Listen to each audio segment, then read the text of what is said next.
Hello dear students, ये हमारा part 2 video है। पार्ट 1 में हमने एमएस एक्सेल के बेसिक फंक्शंस के बारे में जान लिया था। पार्ट 2 में हम लोग ये पार्ट 1 में हमने पूरा सीरीज़ कंप्लीट कर लिया था। मिनट फंक्शन, हावर फंक्शन, टाइम से रिलेटेड और कुछ बेसिक फंक्शंस के बारे में हमने समझ लिया था।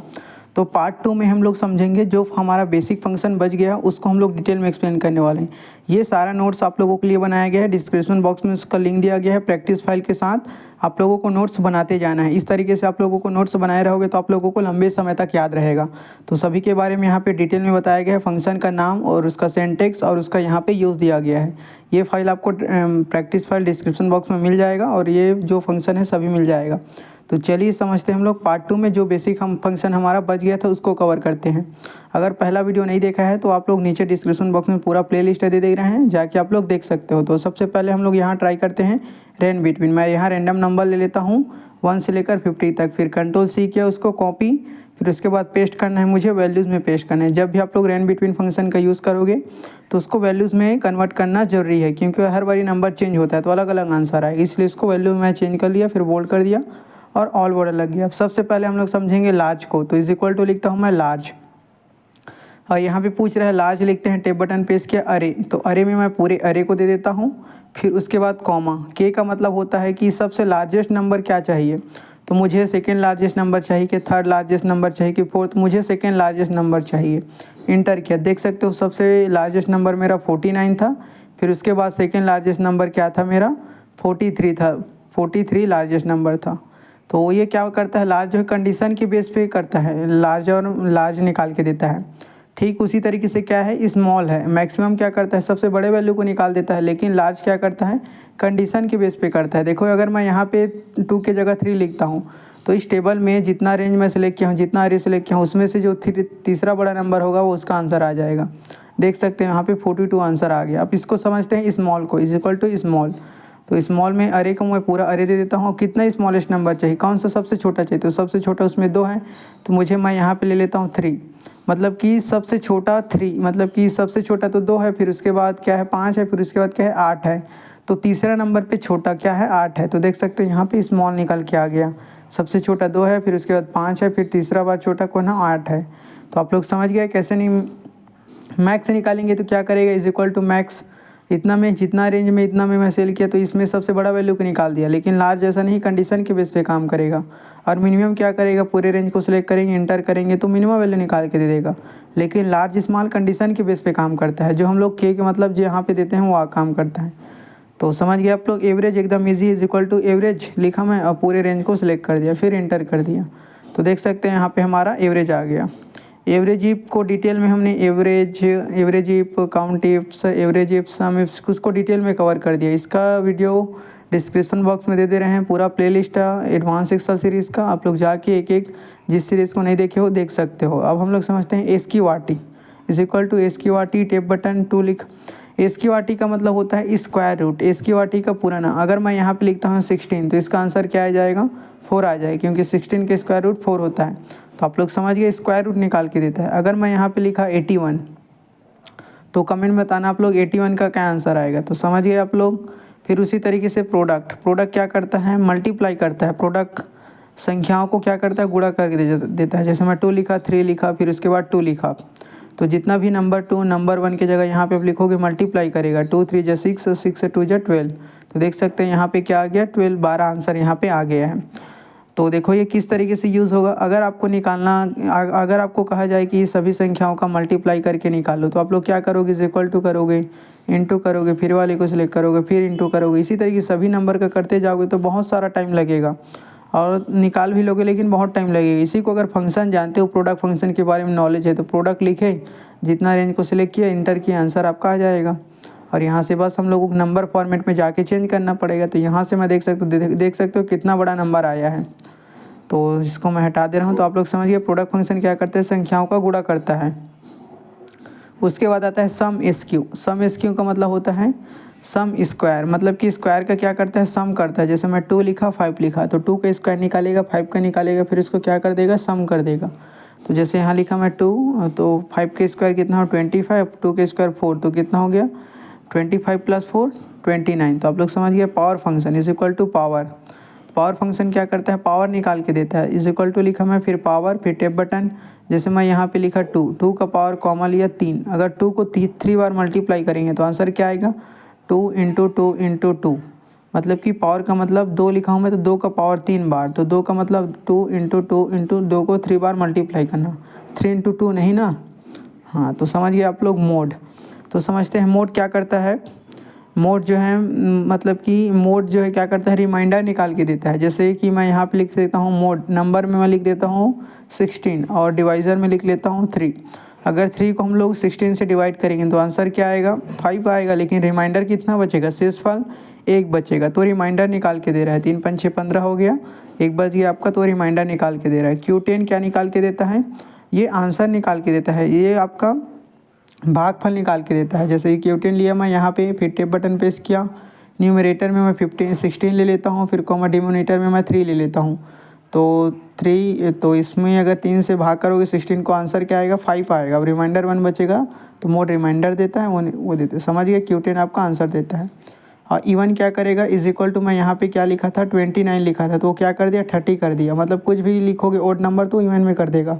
अगर कोई सा भी यहाँ पे इवन नंबर लिखोगे आप तो ओड में कन्वर्ट कर देगा। मैं जैसे 30 लिखा तो 31 कर दिया। तो उसी तरीके से इज़ इवन इज़ ओड, ये क्या करेगा, चेक करेगा कि कौन इवन नंबर है कौन odd number. Is equal to लिखा, इज़ इवन पे क्लिक किया मैं और यहाँ पे इसलिए किया, तो इवन नंबर है क्या, 31 नहीं है, वो तो ओड नंबर है, विषम है, इसलिए यहाँ पे सम विषम संख्या। इज़ ओड क्या जो है, इज़ ऑड, ये 31 क्या है, सम संख्या है, विषम संख्या है, हाँ, तो इसलिए ट्रू आ गया। तो कौन सम संख्या विषम संख्या ये बताता है, इज़ इवन सम संख्या के लिए, इज़ ऑड विषम संख्या के लिए। तो आप लोग समझ गए। अब हम लोग समझते हैं, जैसे मैं यहाँ पे लिख लेता हूँ एक्सेल में ABC, और एक्सेल में मैं लिख लेता हूँ 1 2 3, फिर यहाँ मैं लिख लेता हूँ ट्रू लिख देता हूँ। अब तीनों को आप लोग ध्यान से देखिए, कुछ अंतर पता चलेगा आप लोगों को। इसको मैं थोड़ा सा बड़ा कर देता हूँ, यहाँ से मैं इसको ऑल बॉर्डर कर देता हूँ, यहाँ से ऑल बॉर्डर, और थोड़ा सा बोल्ड कर देता हूँ। तीनों में क्या अंतर पता चल रहा है आप लोगों को, कमेंट में बताना है। देख सकते हो मैं एक टेक्स्ट लिखा हूँ, एक पे नंबर लिखा हूँ, एक पे ट्रू लिखा हूँ, तो तीनों में कुछ अंतर नज़र आ रहा होगा आप लोगों को। तो चलिए समझते हैं, इस टेक्स्ट को पहले समझ लेते हैं। इस टेक्स्ट पे क्लिक किया मैं और इस पे क्लिक करता हूँ ट्रू, क्या ये टेक्स्ट है, इसको नहीं, मैं ABC को क्लिक करता हूँ, क्या ABC जो लिखा हूँ टेक्स्ट है, हाँ तो है, इसलिए क्या आ गया आंसर, ट्रू आ गया। Is equal to number, is number, is equal to is number लिखा, क्या ये नंबर है, यस, अगर रहेगा तो ये ट्रू दे देगा, नहीं रहेगा तो फॉल्स दे देगा। Is blank, is equal to is blank, क्या जो ट्रू लिखा हूँ मैं, क्या ये ब्लैंक है, ये खाली वाले पे क्लिक किया, क्या ब्लैंक है, हाँ, इसलिए यहाँ पे क्या आ गया, ट्रू हो गया।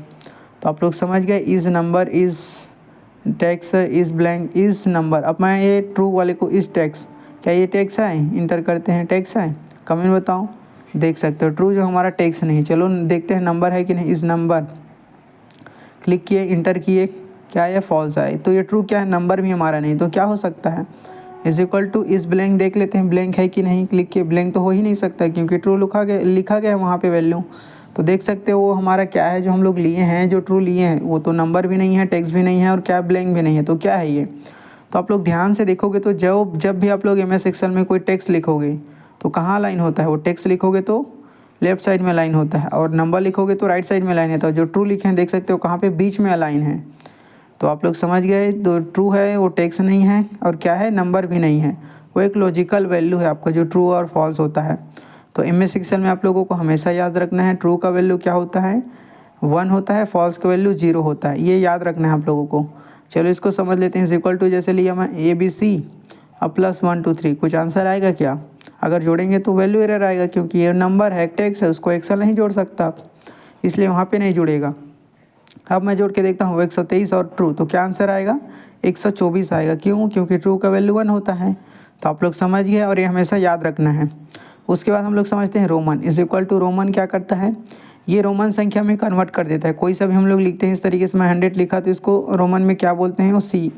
तो देख सकते हो, तो इसको थोड़ा सा और डिटेल में समझ लेते हैं रोमन को। तो मैं यहाँ पे लिखता हूँ नंबर, और यहाँ पे मैं लिखता हूँ कोई नंबर लिख देता हूँ 100 तक, और दोनों को सिलेक्ट करके मैं ड्रैग कर देता हूँ कुछ, ये जैसे मैं यहाँ तक ले लेता हूँ। फिर उसके बाद मैं यहाँ पे क्या करता हूँ, उसके बाद मैं यहाँ पे रोमन लिखता हूँ और रोमन वाला फंक्शन अप्लाई करता हूँ, ताकि पूरा 100 तक आ जाए जितना तक मैं लिया हूँ। तो इज इक्वल टू रोमन, और फिर उसके बाद टेप बटन प्रेस किया, और उसके बाद मैं ये नंबर को सिलेक्ट कर दिया, फिर इंटर, और जैसे ही इसको पकड़ के मैं ड्रैग करता हूँ, देख सकते हो यहाँ पे डबल क्लिक किया तो पूरा जहाँ तक मेरा नंबर था रोमन में कन्वर्ट हो गया, देख सकते हो रोमन को 167 तक। चाहो तो आप लोग ऐसे बहुत सारा लिख सकते हो पूरा रोमन में। तो ये रोमन संख्या अगर नंबर को रोमन में कन्वर्ट कर देता है रोमन फंक्शन हमारा। तो आप लोग रोमन फंक्शन समझ गए। फिर उसके बाद हम लोग समझते हैं 3 फंक्शन हमारा और बचा हुआ है, अपर, लोअर और प्रॉपर। अपर एकदम इजी है, जैसे मैं यहाँ पे लिख लेता हूँ प्रोग्रेस, एकदम इजी है। अपर जो क्या करता है किसी भी स्मॉल लेटर को अपर में कन्वर्ट कर देता है, लोअर किसी भी स्मॉल टेक्स्ट को लोअर में कन्वर्ट कर देता है। MS सेक्शन में कहीं पे भी कैपिटल स्मॉल लेटर में करने का ऑप्शन नहीं है। MS वर्ड में जैसे होता था अपर केस लोअर केस, लेकिन इसमें नहीं है, तो इसमें लोअर का यूज़ किया जाता है। इज इक्वल टू जैसे लिखा मैं लोअर लिखा, फिर टेप बटन प्रेस किया और प्रोग्रेस कैपिटल को सिलेक्ट किया, इंटर किया, देख सकते हो स्मॉल लेटर में आ गया है। फिर इसको ड्रैग कर देना है। सेम उसी तरीके से अगर किसी भी टेक्स्ट को कैपिटल में करना है तो is equal to upper function का यूज़ करना है। अपर फंक्शन ना, प्रॉपर नहीं, मैं गलती से थोड़ा यहाँ पे प्रॉपर लिख दिया हूँ, तो ये प्रॉपर केस में हो गया। तो यहाँ पे अपर लिख के मैं बता रहा हूँ आप लोगों को। तो इज इक्वल टू क्या लिखना है, ये प्रॉपर में हो गया, is equal to proper upper UPPER upper लिखा, फिर ये वाले को सिलेक्ट करना है, फिर मैं इंटर किया, देख सकते हो ये क्या हो गया अपर केस में हो गया, फिर ड्रैग कर दिया तो बड़ा लेटर में अपर केस का मतलब। अब हम लोग समझते हैं प्रॉपर को। तो प्रॉपर भी आपका एकदम ईजी है, जैसे मैं यहाँ लिख लिया प्रोग्रेस, और देख सकते हो मैं जो लिख रहा हूँ COM कंप्यूटर, थोड़ा सा देख सकते हो अनप्रॉपर तरीके से मैं लिखा हूँ। क्या अनप्रॉपर तरीके से मतलब पूरे तरीके से प्रॉपर नहीं है, सही नहीं है, कोई बड़ा लेटर है, कोई छोटा लेटर है, कोई स्मॉल लेटर है। अब इसी को हम लोग प्रॉपर करना देखेंगे। तो यहाँ पे आया इज इक्वल टू लिखना है, प्रॉपर फंक्शन का यूज़ करना है और टेप बटन प्रेस कर देना, और मैं इस वाले टेक्स्ट को सिलेक्ट कर देता हूँ और इंटर करता हूँ। तो देख सकते हो प्रॉपर पहला लेटर कैपिटल, दूसरा लेटर कैपिटल, बाकी प्रॉपर तरीके से हो गया है। तो इस तरीके से प्रॉपर फंक्शन प्रॉपर का काम करता है। तो यहाँ पे एक बार और ट्राई कर लेते हैं, इज इक्वल टू अपर, और ये मैं स्मॉल लेटर को सिलेक्ट कर लेता हूँ, इंटर करता हूँ। तो ये अपर क्या करता है, अपर लेटर में कन्वर्ट करता है। लोअर क्या करेगा, उसको स्मॉल लेटर में कर देगा, जो कैपिटल रहेगा उसको। प्रॉपर क्या करेगा, प्रॉपर तरीके से वो क्या कर देगा, एडजस्ट कर देगा टेक्स्ट को, अगर अनप्रॉपर रहेगा तो तीनों जो फंक्शन है बहुत काम का है, इसको याद रखना है आप लोगों को, नोट्स बनाते जाना है। उसके बाद हमारा है लेन फंक्शन। लेन फंक्शन क्या करता है, लेंथ बताता है। इज इक्वल टू लिखा मैं लेन, और ये वाले कंप्यूटर को सिलेक्ट किया, इंटर। तो कंप्यूटर में कितने अक्षर है, कितने कैरेक्टर है, उसको गिन के दे दिया है 8। तो समझ गए। इज इक्वल टू फिर से एक बार लगाता हूँ लेन, मैं प्रोग्रेस को सिलेक्ट करता हूँ, यहाँ से प्रोग्रेस को सिलेक्ट किया, तो उसमें लेंथ बताता है उसका लेंथ कितना है, कितना उसमें कैरेक्टर है। लेन का पूरा नाम लेन, तो समझ गए कैरेक्टर का लेंथ बताता है। तो हमने समझ लिया बेसिक फंक्शंस के बारे में। अब हमारा एडवांस सीरीज़ एक्सेल स्टार्ट हो गया है और होने वाला ही। हम लोग एडवांस फंक्शन को देखेंगे, x lookup, V lookup, H lookup. तो इसी तरीके से हमारे सीरीज़ में बने रहेगा। हमारे चैनल को सब्सक्राइब कीजिए। मिलते हैं नेक्स्ट वीडियो में। Thanks for watching this video.